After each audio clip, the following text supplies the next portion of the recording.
Welcome back to the Wealth Builder podcast. I'm your host, Nick Donato, financial advisor at Guidance Financial. Receiving an inheritance can bring up a lot of mixed emotions. On one hand, there's gratitude. On the other hand, there's grief. You've lost someone important, and suddenly you're faced with decisions, many decisions that you'd never have wanted to make in the past. Many people worry about getting it wrong. They don't want to waste the money, they don't want to make a mistake, or do something their loved one wouldn't have wanted. They want to honor that legacy, but they're also vulnerable, often overwhelmed, and unsure where to start. Today's episode is about exactly that. Where do you start when you receive an inheritance? Especially in your 30s or 40s, when you might already have a mortgage, young kids, and competing financial priorities. To help unpack this, I'm joined by Paul Benson. Together, we'll walk through the first steps, common mistakes, and how to make thoughtful decisions without rushing, so you can protect yourself, your family, and the legacy that you've been left.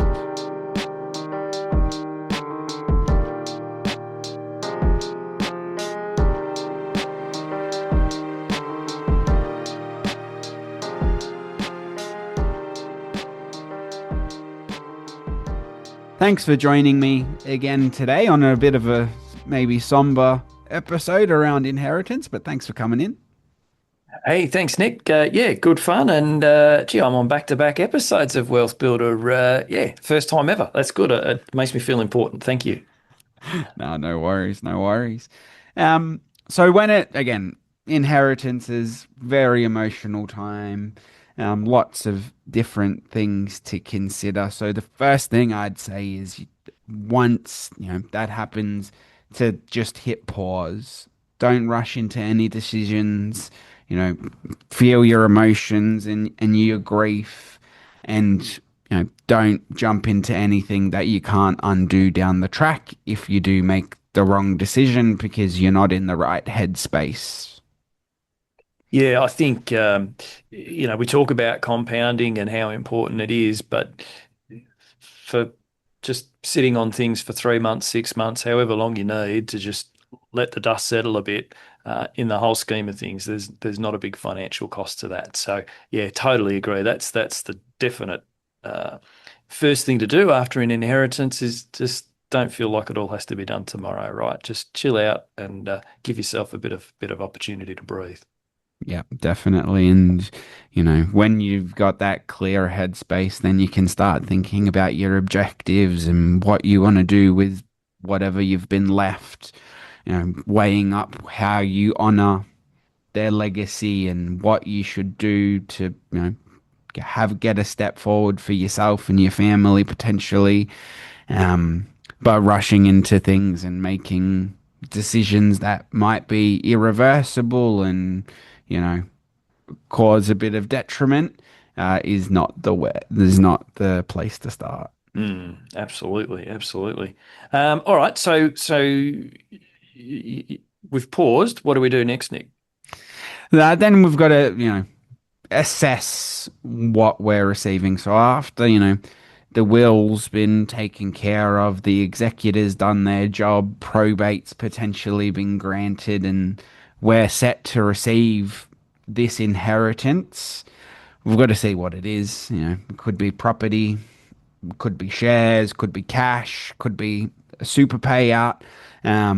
So just defining what I'm receiving as opposed to the other beneficiaries, and looking at what it is that we're getting, and then understanding the consequences when it comes to those assets. And probably just another thing, just thinking about some clients I've worked with that have gone through this process too, is being realistic on the timing. Um, because sometimes the person who's passed away, they might have been sick for a long time in some instances. So they've passed away. but it's sort of been a while coming. And then it's okay. So you might have actually had a bit of time to reflect on, well, what am I going to do when this estate sorts itself out? But it can take longer than you think. I mean, really simple ones. Sometimes it just takes quite a while to get probate. But then I've had other clients who are recipients of wills where there's a business that needs to be sold, for instance, and that can take years. Mm-hmm. So probably just another thing, as you say, clarity on, well, what am I inheriting here? But perhaps also just like don't get ahead of yourself, and certainly you don't want to put the order in for the new car or something like that until the money's hit your bank account, because my experience is that often these things take longer than you would think. Mm-hmm. Actually, I had one just recently, a lady where her mum had been in aged care for a long time. I think her mum lived to like 101 or something, right? So again, it wasn't unexpected. But she was relying on getting that money into superannuation. And of course, you've got to do that before you turn 75 years of age. And this one just took ages because there was a family trust involved. There's a few different complexities. And yeah, it caused her quite a lot of stress because she's like, oh my God, I don't think I'm going to be able to get it in super before I turn 75, and all these kind of stresses and pressures. So, yeah, just another consideration. Um, Things take longer than you expect, and Yeah. just don't get ahead of yourself, I guess.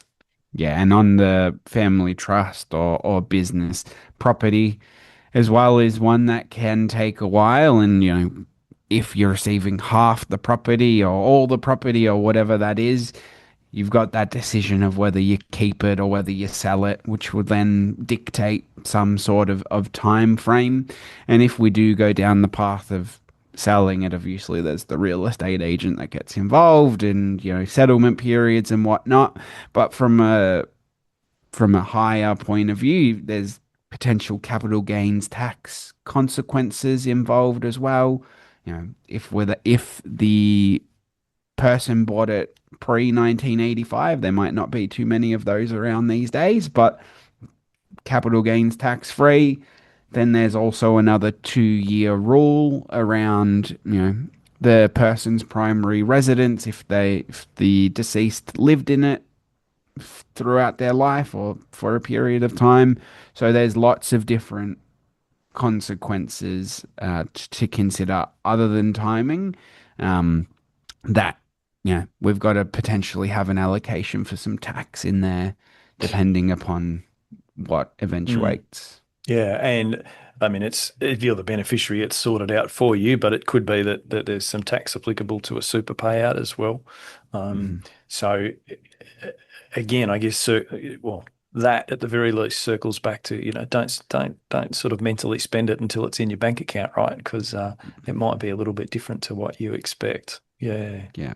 And Okay. while we don't have an inheritance tax per se, there is capital gains tax that again potentially paid on the property or the shares, CBA shares, CSL shares, whatever shares you Mm, inherit, and super as well can be taxed, which is not very common knowledge if you're not a financial advisor potentially, but there's components within your super fund, and the taxable component can get taxed up to 17% if you're receiving the funds from parents as adult children. So there might be some tax that's applicable. Again, it gets all taken care of by the estate and the funds that are there, but what comes out to you at the end of the day might be less than what you expected because of this tax. mhm. Mm.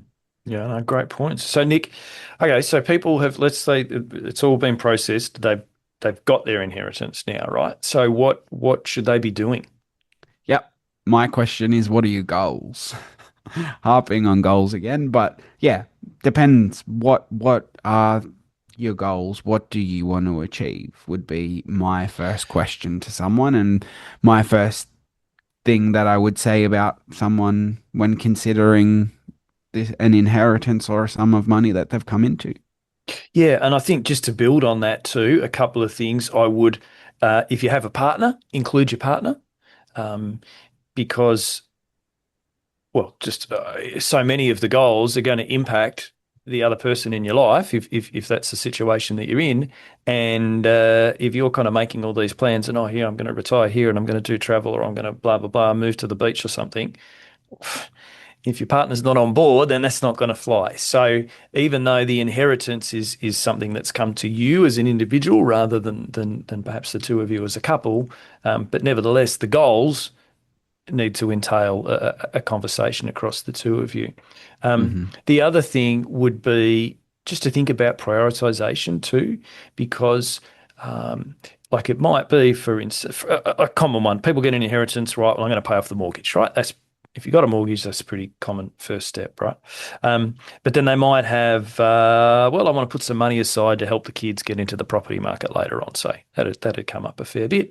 And then they might have, I'd like to do a bit of travel, or like to buy a snazzy car or something like that. Well, you need to kind of go, right, well, what's the order of that? Because, the money that we're putting aside to help the kids into the property market is money that then isn't available to travel or to buy the nice car or the whatever other toy you want, right?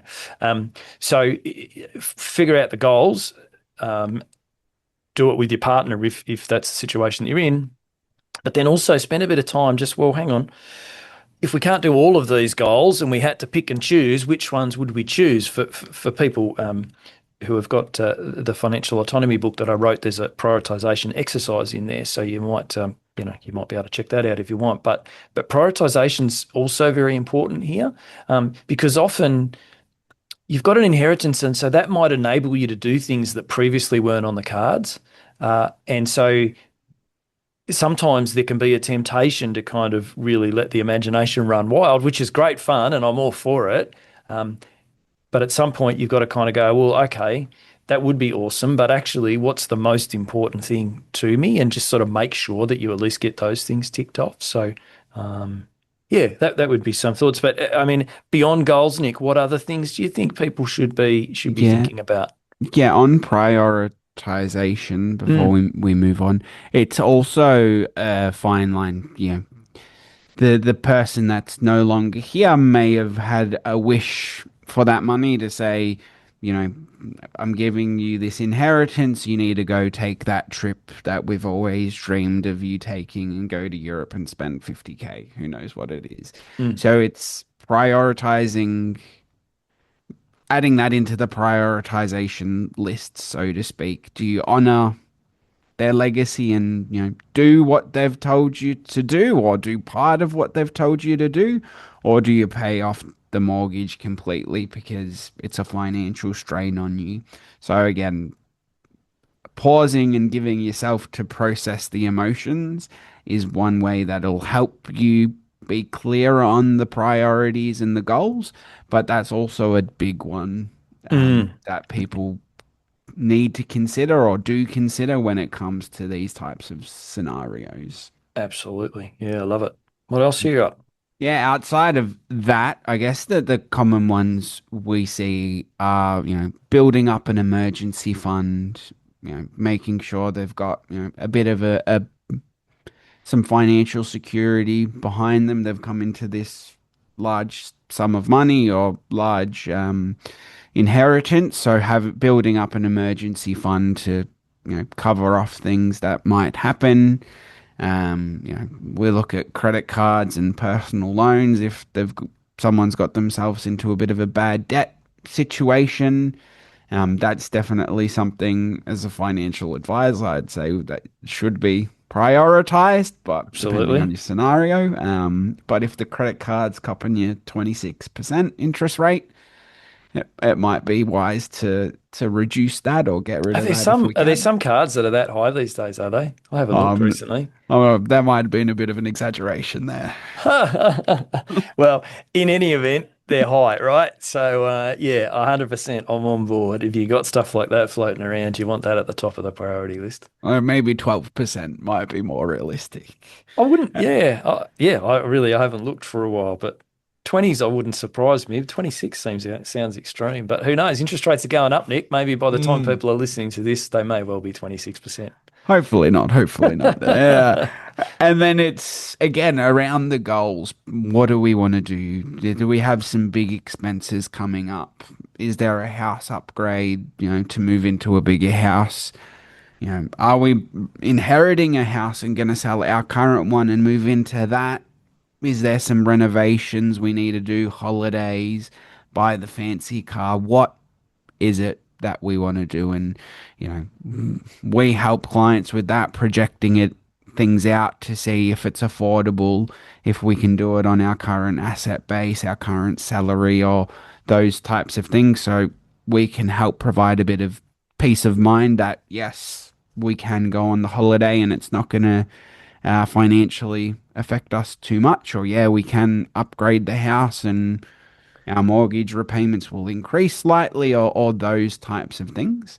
The Um, so I was just going to say the other thing along those lines that modeling is often people like if they've received an inheritance and at this point their children are adults, so probably more the clients I look after than the clients you look after, but often they might want to pass it on to the next generation because maybe by that stage they're already reasonably financially secure. So then there is modeling around, well, gee, if you give X amount on to your son, daughter, uh, am I still going to be okay? I'm not going to run out of money when I'm 85 or something, right? So what is affordable to pass on to the next generation, if that's what you would like to do, is another interesting one to test.